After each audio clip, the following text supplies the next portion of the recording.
Welcome to this lesson on atomic number. Today, we're going to explore one of the most fundamental concepts in chemistry, the atomic number. This single property is what makes each element unique and gives every atom its identity. Understanding atomic number is essential for mastering atomic structure and the periodic table. The atomic number is defined as the number of protons in the nucleus of an atom. It's represented by the symbol Z, which comes from the German word Zahl, meaning number.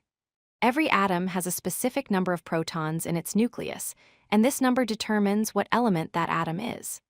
The atomic number is always a whole number and is unique to each element.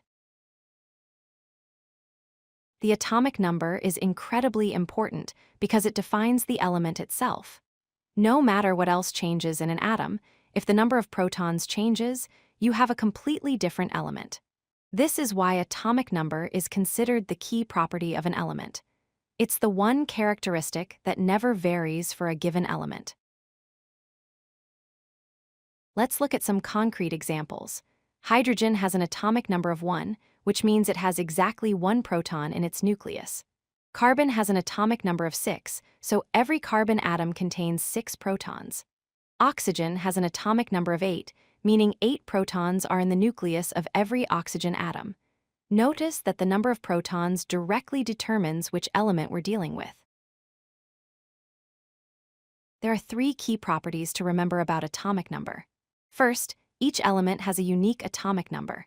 No 2 elements share the same number of protons. Second, the proton count never changes for a given element. If you add or remove protons, you create a different element entirely. Third, the atomic number determines an element's position in the periodic table.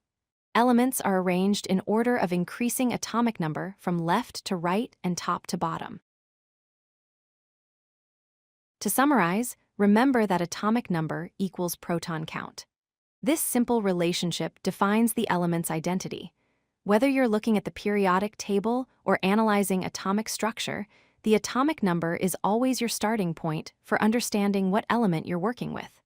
Master this concept, and you'll have a solid foundation for understanding chemistry at the atomic level. If you like this video, hit that like button and don't forget to subscribe. Visit codelucky.com for more such useful content.